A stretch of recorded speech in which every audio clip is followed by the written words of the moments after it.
A few quick and awkward moments in the backseat of a car or twin bed, and then bang, you are here, on Earth, a brand new human. We pawn you off on babysitters, soccer coaches, daycare, talk a lot about the work you'll need to live, and then eject you out of the house, a confirmed adult. But what classes or courses did you get on the real job? Now, we work 40 hours a week, and there are 3 times that many hours that you spend being you, a human, with no training, no guidance, and less than ideal people that you kind of trust. Maybe it's time for some adult education. Course of study, Professional Human 101. Okay, people, let's settle down. We got a long day ahead of us. Professional Human 101. Best practices. Best practices save lives. In almost every profession, there is a thing called best practices. It's a way or process of proceeding with a task or job. Most of these come from trying to keep you safe, because things can come at you, and if you do not have these best practices as habits, you can get hurt. A simple example of best practice is wearing hard shoes when lifting heavy objects, using your legs to lift and not your back. Do not stand under the ladder or on the top rung of the ladder.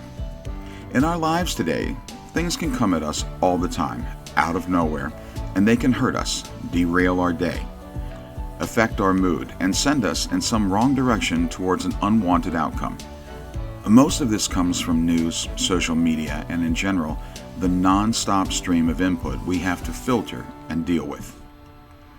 A good example is a person that hears about a law that could pass to restrict part of their lifestyle or reduce their freedom, and it sends them into a panic. As a professional human, what do we need to do? We need best practices for our daily lives. How do we combat all of the data and noise and input and impulse in life? How do we protect ourselves from being pulled and used and manipulated every second of every minute? Incorporate best practice for living. You must verify facts and sources and then learn about the issue. The more we know, the less we fear.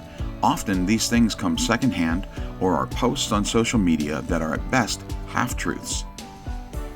There are proposals and not laws, or ideas but not really movements, and at worst, complete lies, clickbait, or manufactured for attention.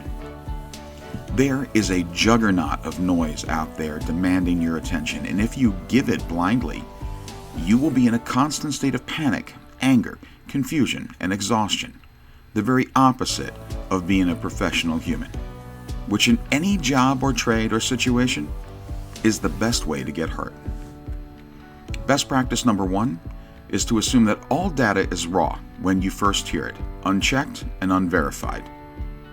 Best practice 2, learn about the issue from a trusted source before making a decision to be mad or even to give it your time. And 3, understand the difference between what we can change and what we cannot. If you develop the habits of best practice approach to this tsunami of streaming noise, you will react less, and that will give you the strength and energy to plan action towards the things that really matter to you.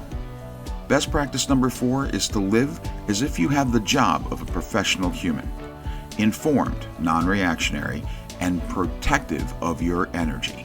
And always remember, best practices save lives. And as a professional human, you should know that.